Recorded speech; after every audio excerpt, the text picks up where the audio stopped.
Good morning, everyone. I hope that you're all doing well. Our affirmation for this morning is on forgiveness. And the essence of forgiveness is to hold that spirit of expansion in our heart that allows for the space and the room for all of the hiccups and stumbling blocks and pebbles and boulders that we meet along the way in our lives to allow space for all of those little hiccups and those stumbling blocks, as I was saying. When we are living in that spirit of expansion and when we're opening our hearts in that way, then forgiveness becomes almost unnecessary because there's nothing to forgive. There's just the spirit of acceptance and of love and sharing that vibration out into the world because we don't get irked or stopped or thrown off by those little stumbling blocks. I keep using that euphemism, but it just sort of encompasses all of what can happen in our lives, all of the struggles and the challenges and the difficulties and the rubbing up of the sandpaper, against one another that happens in our lives as we're refining and fine-tuning our own spiritual progress. And so as we begin with a prayer and a chant that's this morning, let's hold that spirit of expansion in our hearts, and let's hold that spirit of allowing room for all of the waves of delusion that happen in this life, all of that pull of Maya that takes us in two separate directions, that makes it so that this world, this material world, is never going to be just perfect. There's always going to be struggles along the way. But when we hold our hearts open in that expansion and in that ability to love, then we don't get tripped up by those little challenges that happen for us. So let's go ahead and begin with a prayer to center ourselves in a chant. Divine Mother, Heavenly Father, friend, beloved God, Jesus Christ, Babaji Krishna, Lahiri Mahashaya, Swami Shri Yukteswar, our beloved Guru, Paramahansa Yogananda, saints of all religions, humbly we bow at thy feet. Open our hearts that we may stay in tune with your divine flow of wisdom. Help us to sever the strings of ego that keep us bound to delusion, that we may still the ponds of self-satisfaction, of sense pleasures, and of Maya,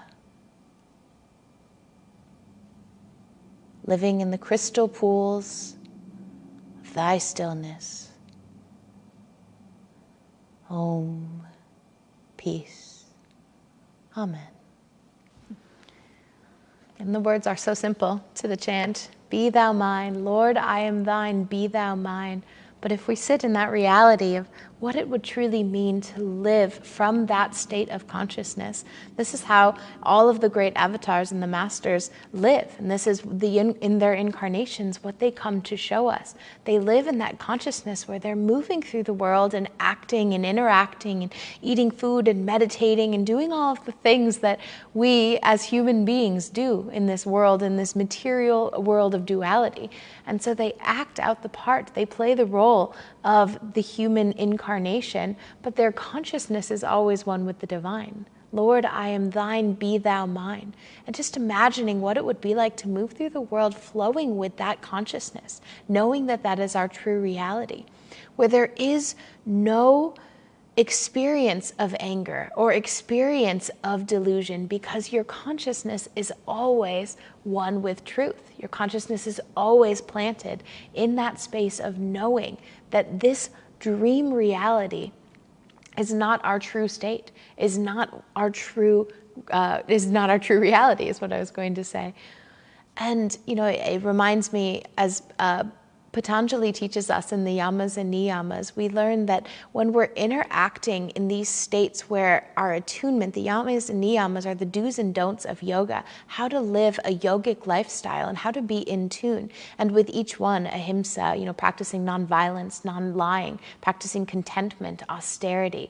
When we can practice these and tune into them in their purest vibration of truth, then automatically the world around us shifts. And the world around us it vibrates in harmony with that. Because when we put out that energy that is harmonized with truth, that is harmonized with that experience of oneness, then everything around us falls in line with that. Right? Everything around us also attunes to that harmony, because the nature of bliss, the nature of God, of Sat Chit Ananda, the nature of bliss is to want to share itself. So when we share that energy and that vibration out into the world, that's what we receive back. That's the experience that we have.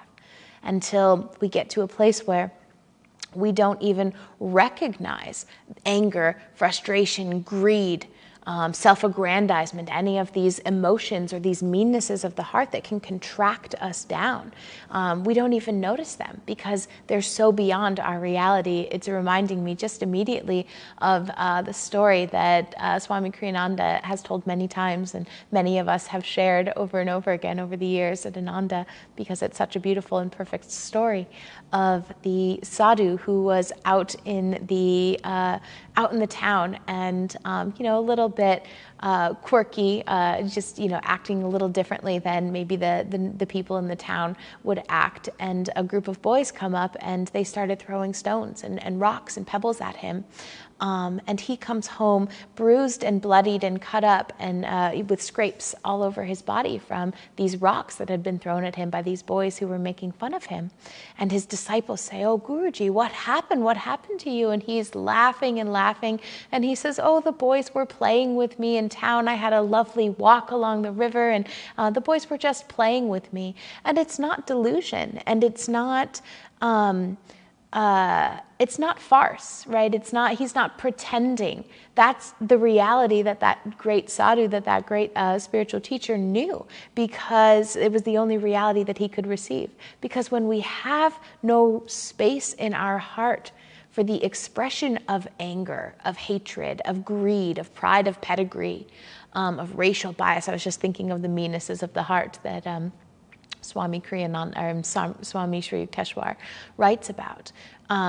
When we have no space in our heart for any of those feelings, when we don't even know them, when we can't even vibrate on that energy, we don't experience them. So it's not that sadhu was coming home just in a state of pretending, again, just pretending everything was fine.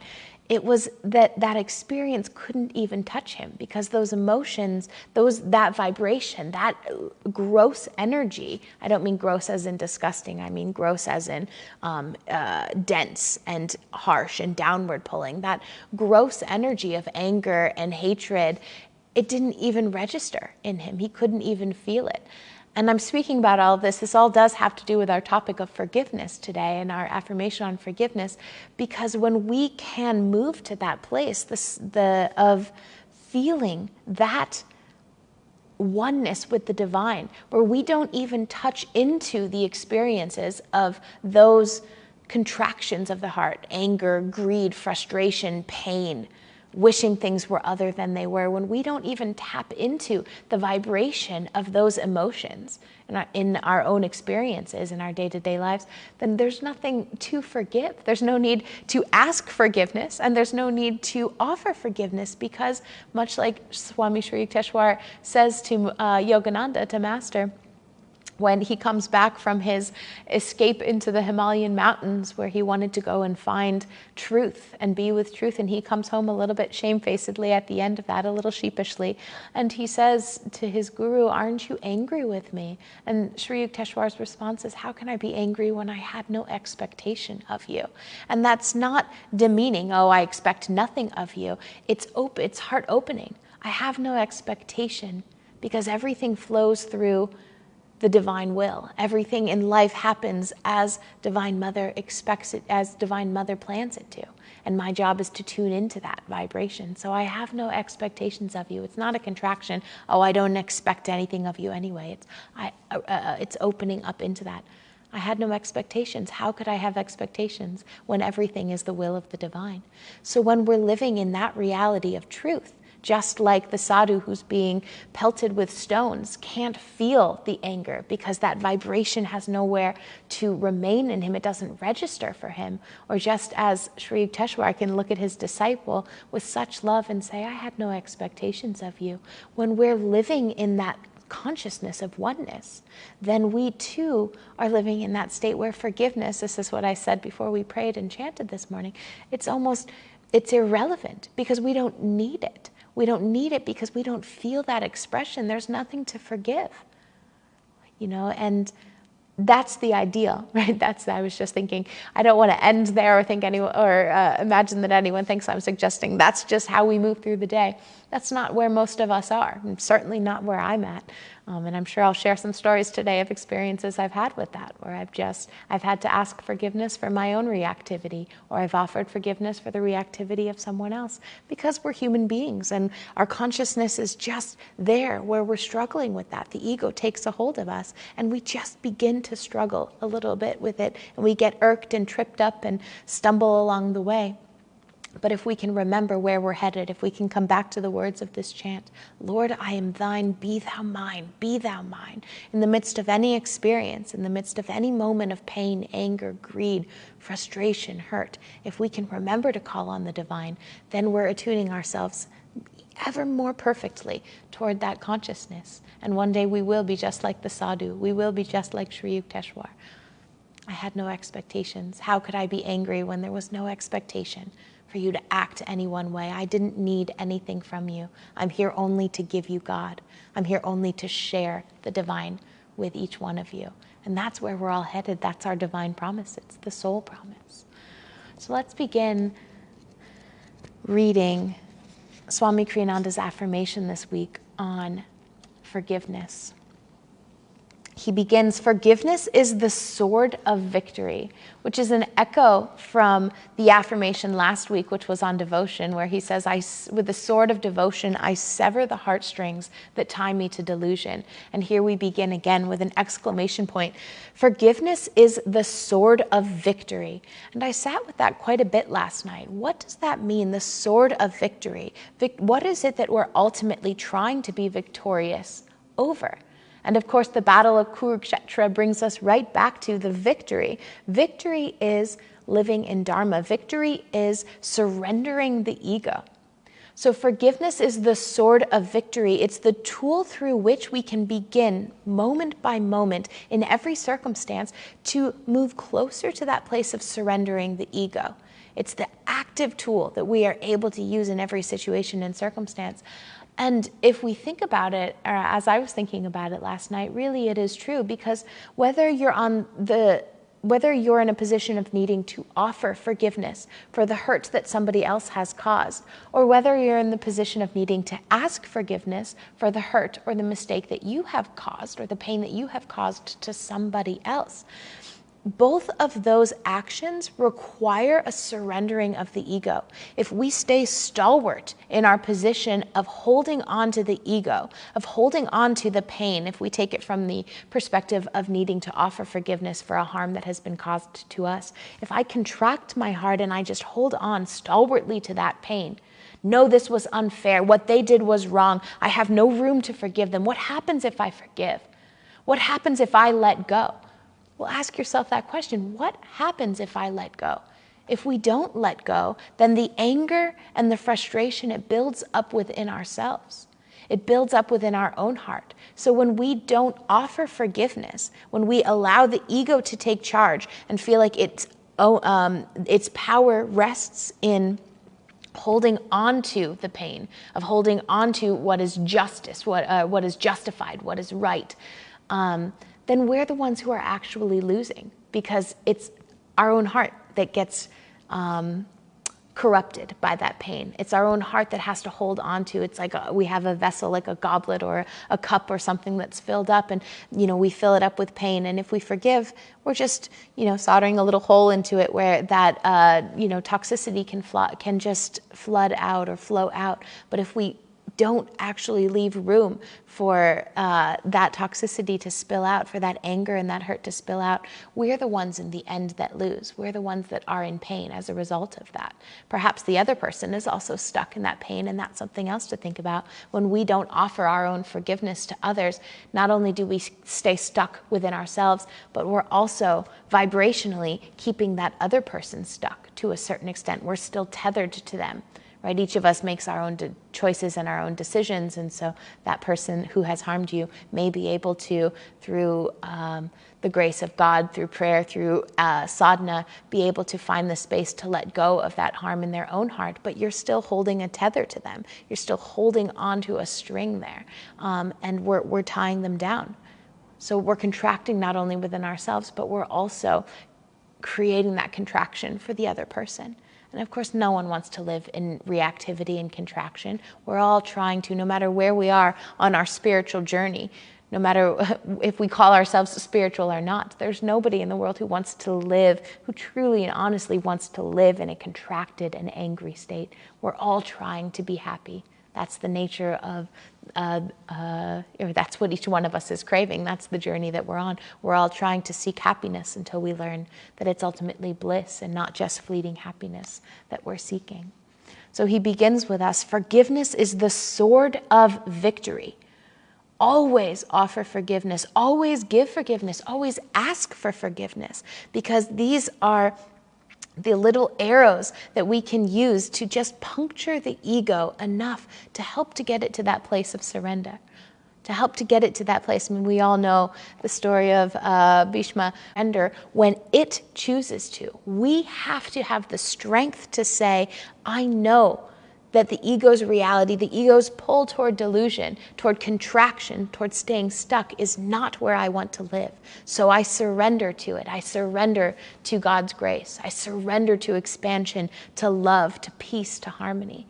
But it's our active, dynamic will and energy that allows space for that surrender to happen. It's not going to happen on its own in a passive way. We can't just wish and hope and wait. We have to come at it with all of our force and willingness. That's where we have it. Forgiveness is the sword of victory, with an exclamation point, which Swami doesn't use casually. He uses them very specifically.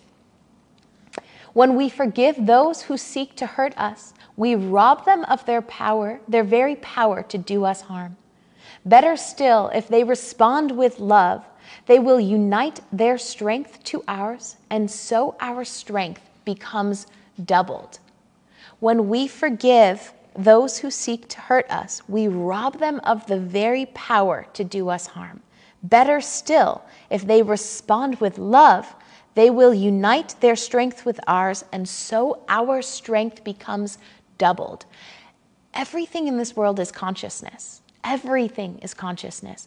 And so when we are able to move through the world in a space of expanding that consciousness, we are all custodians of divine consciousness. As much as we are able to open our hearts to it and to allow that flow of grace to come through us and express in all of the myriad ways that it does, through our words, through our activities, through our actions, all of that is just an animated force of cosmic consciousness. It's all the divine flowing through us. But what matters most, it's not the outward activity. It's not the furthest extension of the branch and the little leaf that's bristling in the wind that is the true essence of the tree. The tree's true essence exists in its trunk. That's where its life force exists. That's where it's nourished. That's where it survives. That's where it lives, in the very center of its trunk. And so the furthest activities that we're out in the world doing, they're not the true expression of our life force. It comes all the way back to our own trunk, which is our spiritual spine, which is our consciousness.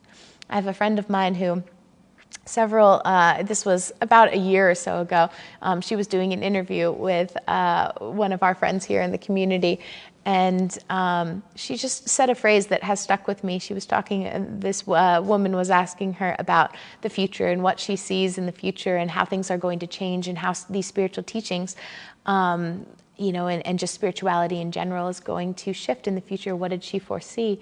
And the line that my friend said was, I think the currency of the future is going to be consciousness, meaning that our consciousness is going to hold so much weight in the way that we interact with one another, in the success that we experience outwardly and inwardly, that it all comes back to our consciousness. And that's what it feels like Swami is expressing to us here, because he's saying whether when we forgive others, who seek to hurt us, we rob them of their very power to do us harm, because the action itself may still feel harmful. They still may be taking something away from us or stealing our job or whatever it may be that's hurtful on the outer level, on that furthest level where that little leaf is just bristling in the wind. But when we forgive, when we're in a state of expansion from our heart center, where we're walking through the world in tune with the divine, living from that place of divine consciousness, then it can't touch us. So the action itself, it still may affect us. Our job still may be stolen, or we still may hear those hurtful comments from someone else commenting on, the way we look or the way we speak or something like that. There still may be the hurtful comment, but we rob them of our ability to do us harm when we can stay centered and calm and focused in our own heart. And then he goes on to say, and better yet, if we can express love, if we can open our hearts in love to someone who's trying to do us harm, we may actually affect their own consciousness, and they may feel that expansion and that upliftment, and then our strength is doubled. It's such a beautiful expression. Everything is about consciousness, and there is only one consciousness. We're all ultimately coming back to that place of meeting in that oneness of the divine.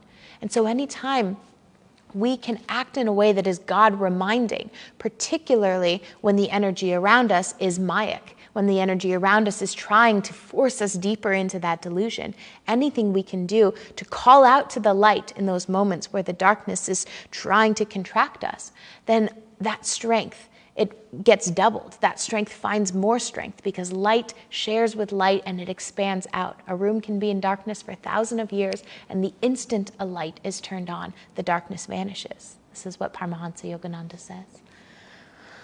So then Swami Kriyananda goes on, but forgiveness should not be given primarily for its effects on others, but rather for the freedom it affirms in our own hearts. Let no outward circumstance condition your inner happiness. But forgiveness should not be given primarily for its effect on others, but rather for the freedom it affirms in our own hearts. Let no outward circumstance condition our inner happiness. Be not pleased merely when man is pleased. Be pleased rather when you feel God's pleasure in your own heart. Forgiveness should not be given for the context or the impact that it has on anything outward, any of the outward circumstances. It should be given in order to sever the heartstrings that tie us to delusion. That's devotion, which is love. I sever the heartstrings that tie me to delusion. And here we get Swami Kriyananda again saying, let no outward circumstance condition your inner happiness. Give forgiveness. Act with forgiveness because it affirms the freedom of our own heart. When we allow the ego to be in control, we are contracted down into that. I was reminded of the Greek myth of Sisyphus, and some of you may know Sisyphus, but he was a king and a great ruler, and though he did good things in the world, he usurped power through greed, through his cleverness, through pride, all of these meannesses of the heart. He used, again, it was his avarice and his self-aggrandizement, all of these things that caused him to just act out of tune, out of harmony with divine law, with cosmic law. And as a result of that, there were a number of things that happened. He cheated death a few times, and he just used that that contraction of the heart to gain power in some not so nice ways and to hurt people along the way.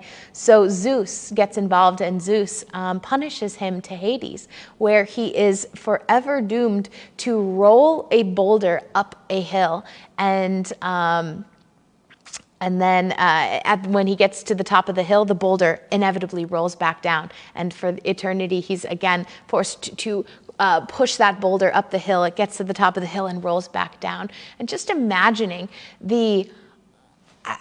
last night I was sitting there trying to think of it, and just imagining that state of consciousness, the limitation, the contraction, the confinement of that, and what that represents for each one of us when we're living stuck in the ego, when we're living stuck in those states of anger, of meanness, of feeling unjustified or unfair, feeling like we weren't treated the way that we deserve to be treated, that circumstances should have been different than they are.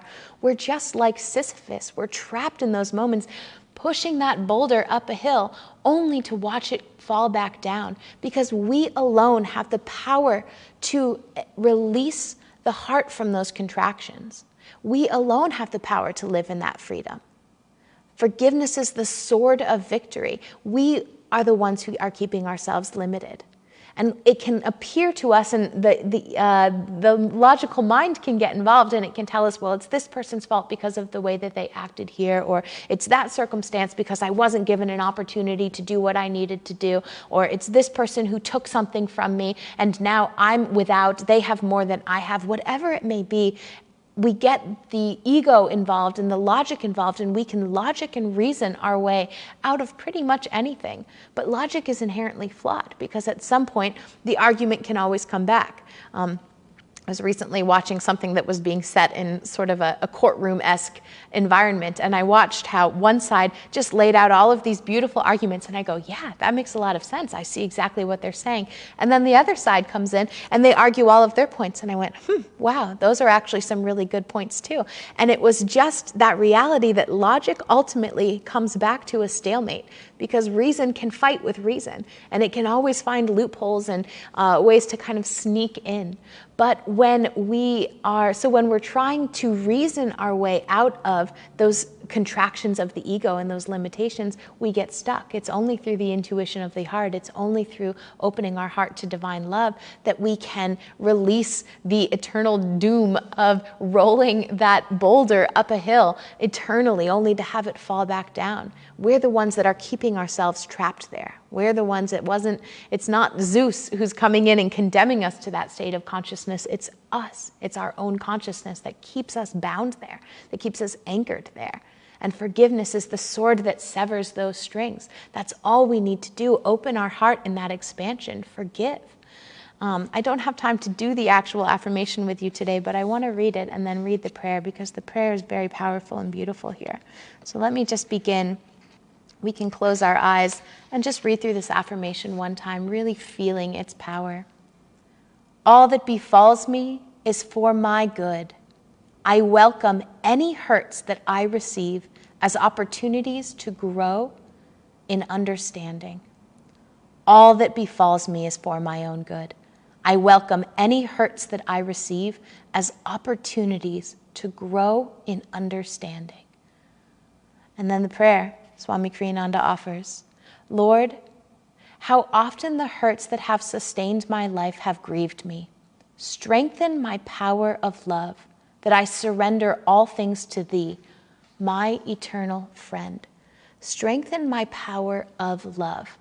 It's very important that he doesn't say strengthen my power to love. Strengthen my power of love. We are love. We are peace. We are joy. We are one with that consciousness of ever-existing truth.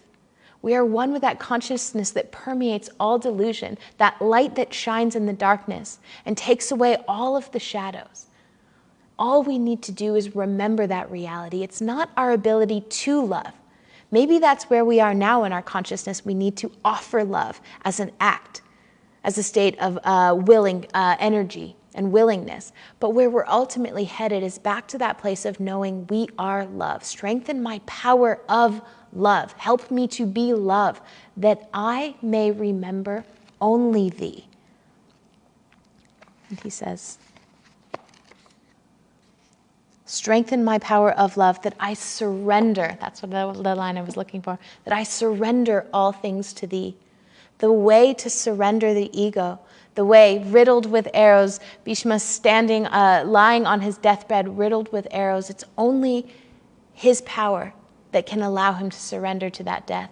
All of the pain, all of the angst, all of the struggle, it's only his choice in the end, which is a boon, a gift that was given to him, but ultimately keeps him bound and tied. We too have that boon. We have that ability to surrender the ego. Strengthen my power of love. Help me remember that I am love, that I may surrender all things to thee. God bless you.